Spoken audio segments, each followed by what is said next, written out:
चिंतायाश्च चितायाश्च बिंदुमात्रम विशिष्यते चिता दहति निर्जीवम चिंता दहति जीवनम। अर्थात चिंता और चिता, इन शब्दों में केवल एक बिंदु का फर्क है, किंतु चिता निर्जीव शरीर को जलाती है और चिंता जीवित को ही जलाती है। नमस्कार दोस्तों, आज का विषय इतना अद्भुत और अनूठा होने वाला है जो आपके जीवन में तुरंत चमत्कार कर सकता है, जो आपके जीवन को खुशियों से भर सकता है, आनंद से भर सकता है और आपको समस्त दुखों से बाहर कर सकता है। आज आप इस ध्यान को शुरू करेंगे तो यह आज से ही आपके लिए काम करना शुरू करेंगे तो यह आज से ही आपके लिए काम करना शुरू कर देगा।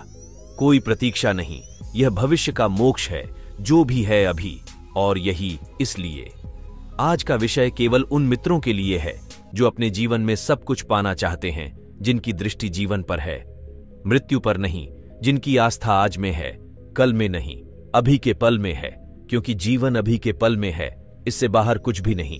एक ऐसा ध्यान जो आपको सब कुछ दे सकता है, जिससे आप समझ जाते हैं कि सब कुछ आपके ही हाथ में, फिर चाहे वो धन हो, डिजिग्नेशन हो, स्वास्थ्य, कुछ भी हो, आप सब कुछ प्राप्त कर सकते हैं। यहां तक कि अगर आप इसकी गहराई में जाते हैं तो अपने शारीरिक के रोगों से भी मुक्त हो सकते हैं। इतना अनूठा ध्यान का प्रयोग शायद आपको कहीं भी नहीं मिलेगा। इतना सरल प्रयोग, इससे ज्यादा सरल कुछ भी नहीं। फिर सबसे बड़ी बात है कि इस प्रयोग में आपको इतना आनंद आने वाला है जिसे आप पहली बार करेंगे, लेकिन आपको ऐसा लगेगा कि मैं हमेशा से कहता हूं, ध्यान का अर्थ है अपने मन पर पूरा नियंत्रण, मन का आपके वश में हो जाना। जहां आप मन को ले जाना, चाहे मन वहीं जाए जो अब सोचना चाहिए, आप वहीं सोचे। अगर मन को खाली करना चाहे तो तुरंत कर सके, मन शून्य में विश्राम कर सके, मन आपके आदेश का पालन करे। सारा संसार आपके मन का ही खेल है। जिस दिन आप अपने मन को समझ जाते हैं, उस दिन आपके लिए सब कुछ बादल जाता है। मन का रूपांतरण ही जीवन का रूपांतरण है। यह ध्यान इतना सरल है, इतना सरल सच तो यह है कि आप पहले से ही इसे जानते हैं।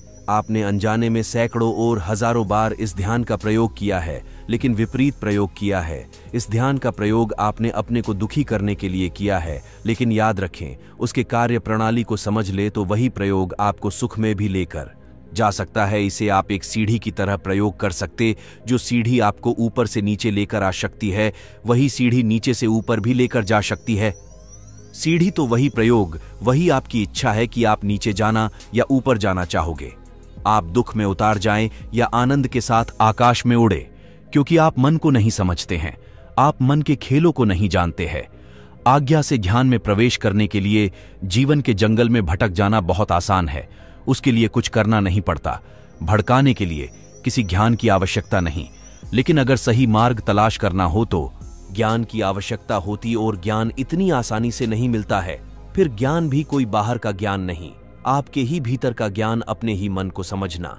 आज के विषय को आप बार बार सुनें और प्रयास करें, यह आपका स्वभाव बन जाए, ताकि आप हमेशा ऊर्जा से भरे दुख, आपका आनंद और आपकी पीड़ा, आपकी भावनाएं और आपकी छाया, यहाँ जो कुछ भी है सब आपके मन से जुड़ा है। ऐ अनजान, कौन सी दुर्भाग्यपूर्ण घटना इस संसार में घाट गई। जहां जहां से आपको आनंद मिल सकता था, जहां जहां से आपको जीवन की खुशियां, जीवन के सुख मिल सकते थे, उन सबको भूलकर आपके बाद दुख में उतारने की कल में निपुण हो गए। कैसे आप अपने दुखों को निर्मित कर लेते हैं, कैसे अनजाने में ही आप अपने ही शत्रु बन जाते हैं, कैसे आप जाकर कांटों से उलझते हैं कि फूलों की तरफ कभी आपकी नजर ही नहीं उठाती। आपका पूरा जीवन ऐसी घटनाओं से भरा पड़ा है, जब किसी ने आपको कुछ बुरा कह दिया, कोई गली दी, बस आप दुखी हो गए। फिर इतना ही नहीं, आपको कब गली दी थी, लेकिन आप आज भी दुखी हैं। आप अपने को दुखी कर रहे हैं। जरा ध्यान से देखें कि आपके साथ क्या हो रहा है। जब बुरा कहा गया, वह समय कब का जा चुका। अब तो बुरे शब्द बोलने वाला व्यक्ति भी मौजूद नहीं, वह सब तो अतीत बन चुका है। अब तो यह नया पल आपके पास है, लेकिन आप दुख देने वाले विचार को छोड़ना ही नहीं चाहते। अपने मन में, अपनी कल्पना में अपार बार वही शब्द दोहरा जा रहे हैं। ठीक से देख पाएं तो आपको समझ आएगा कि कोई दूसरा आपको दुख नहीं दे रहा, वह तो दे ही नहीं सकता। आप ही अपने को दुख में लेकर जा रहे हैं, आप ही जिम्मेवार हैं। और इस सब का आपने इतना अभ्यास कर लिया है कि अब लाख कोई समझना चाहिए, आप इसे बिल्कुल भी समझ नहीं पाएंगे। आप कहेंगे कि जब आपको किसी ने गाली दी तो कैसे आप दुखी नहीं होंगे। आपने अपना दुखी होने का फॉर्मूला बना लिया, तरीका बना लिया। अब जरा दूसरी तरह से सोच, जैसा कि मैंने आपको कहा कि वह समय जा चुका, अब आप अपनी कल्पना में ही अपने को दुखी कर रहे हैं। तो फिर इसका उल्टा भी तो हो सकता है, जैसे एक कल्पना आपको दुख में लेकर जा सकती है। इसमें क्या मुश्किल है? आज का ध्यान अपनी कल्पना को ज्यादा से ज्यादा गहरा करने का है। अपनी कल्पना को इतना संजीव कर लेना जैसे कि सब कुछ कल्पना ना होकर वास्तव में ही घट रहा है। लेकिन इस ध्यान को करने से पहले कुछ अति आवश्यक बातों को जान लेना बहुत जरूरी है। अपनी समझ को गहरा करना जरूरी है। फिर आप समझ पाएंगे किस छोटी सी कल्पना आपकी शक्ति आपके जीवन में कितने चमत्कार कर सकते हैं और आपको कितनी ऊर्जा से भर सकती है। अध्यात्म कहता है कि संसार माया है, यहां कुछ भी वास्तविक नहीं। जो भी आपको दिखाई पड़ता है, इसे अगर मैं आज की भाषा में समझाऊं तो कहा जा सकता है, ये संसार एक वीडियो गेम जैसा है। ना तो आपका कभी जन्म होता है, ना आपकी मृत्यु। जब जन्म ही नहीं तो मृत्यु का तो सवाल ही पैदा नहीं होता। बस ऐसा आपको प्रतीत होता है, और ऐसा केवल अध्यात्म भी नहीं कहता, आज का विज्ञान भी यही जान रहा है। कल तक अध्यात्म और विज्ञान एक दूसरे के विपरीत दिखाई पड़ते थे, लेकिन आज ऐसा लगता है कि दोनों की सोच एक हो रही है, जिससे अध्यात्म ने बहुत पहले जान लिया। अब वही सब विज्ञान भी जान रहा है। विज्ञान के अनुसार जो भी है, जो भी पदार्थ, यह कहा जाए एटम ही इतना छोटा है कि एक रेत के सबसे बारीक कण में करोड़ आइटम हो सकते हैं, तो फिर न्यूक्लियस कितना छोटा होगा, यह आप समझ सकते हैं। अब इसमें ही सभी पार्टिकल मौजूद है, जैसे कि आप जानते हैं, न्यूट्रॉन, प्रोटॉन, इलेक्ट्रॉन, और इसके साथ साथ सैकड़ों और पार्टी कल जिम से एक विशेष पार्टी कार्लसन, इसे गोल्ड पार्टिकल भी कहा गया है। पार्टिकल के बिना संभव नहीं। अब यह पार्टिकल भी न्यूक्लियस से करोड़ गुना छोटा है। वह केवल एक तरंग है जिसे स्ट्रिंग कहते हैं।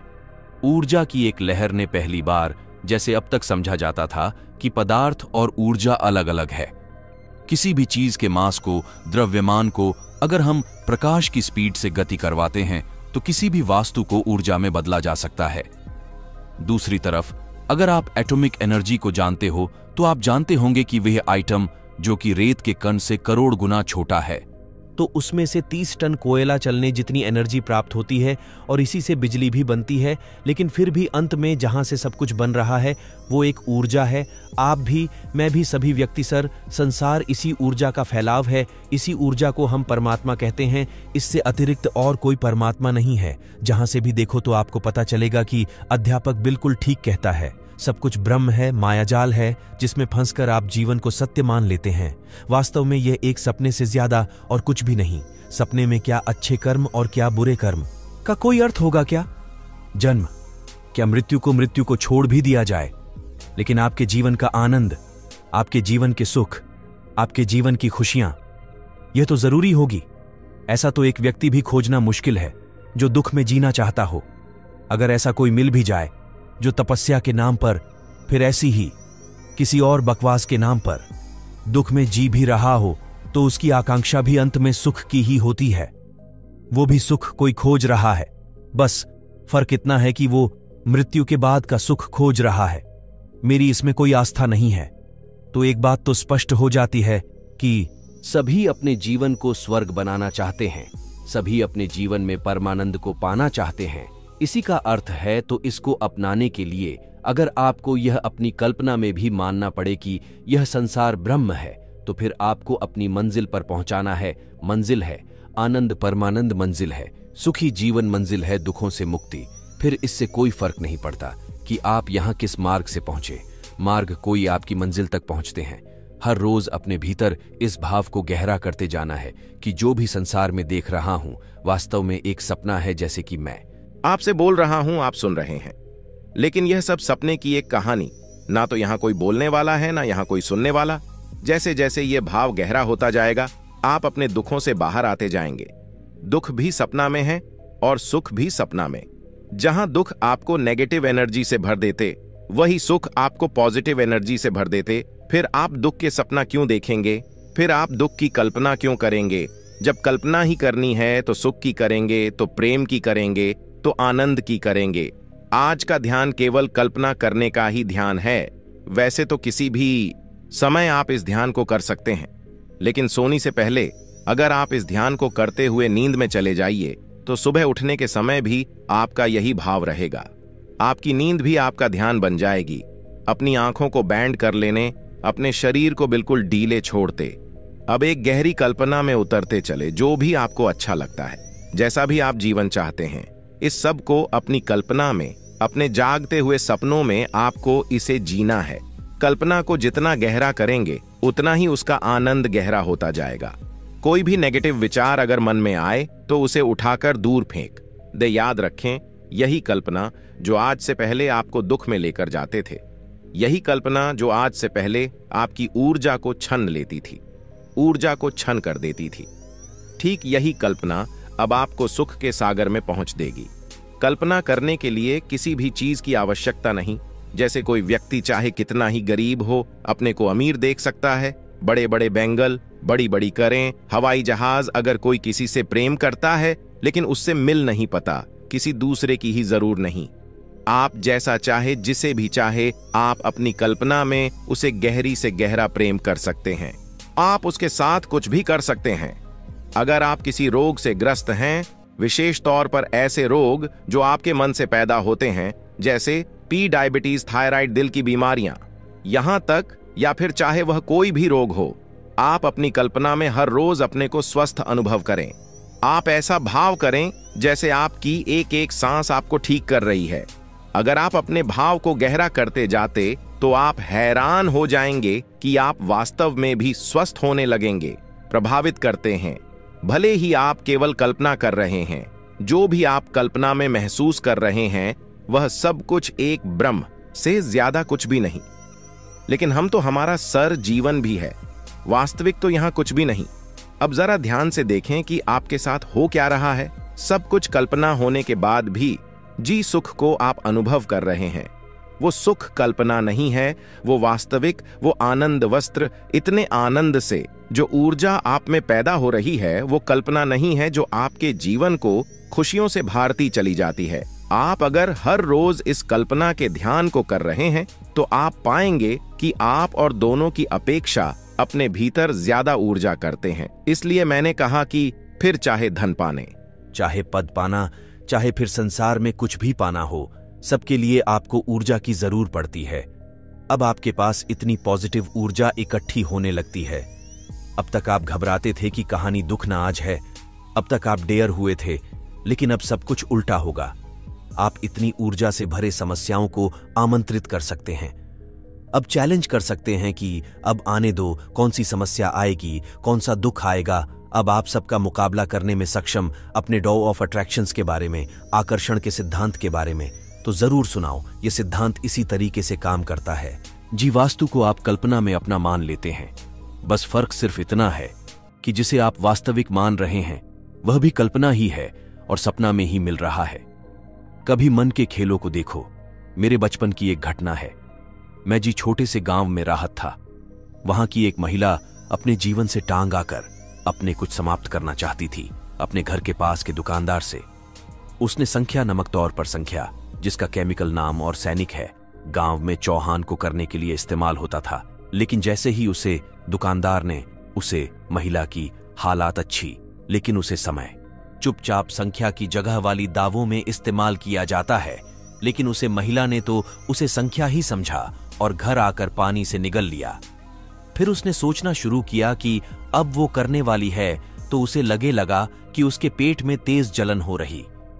जो भी उसके साथ हो रहा था उसे सब उसकी कल्पना से हो रहा था। इसके साथ ही वो करने के ख्याल से भयभीत हो गए। उसने शोर मचाकर लोगों को इकट्ठा कर लिया और खाने लगी कि मैंने संख्या का लिया, लेकिन मैं मरना नहीं चाहता, मुझे बचाओ। भीड़ इकट्ठी हो गई। वो दुकानदार भी ये गया। उसने कहा कि हाँ, मेरे से ही तो तुम लाई हो जाए, लेकिन फिक्र की कोई बात नहीं, मेरे पास इसका इलाज भी है। उसने बेकिंग सोडा, मीठा सोडा बोलते हैं, जिसको पानी से ले लो, जहर का असर तुरंत समाप्त हो जाएगा। ना तो जहर असली था, ना ही दवा था, और ढाबा भी। लेकिन पानी के साथ मीठा सोडा खाने के तुरंत बाद ही उसे वक्त महसूस करने लगी।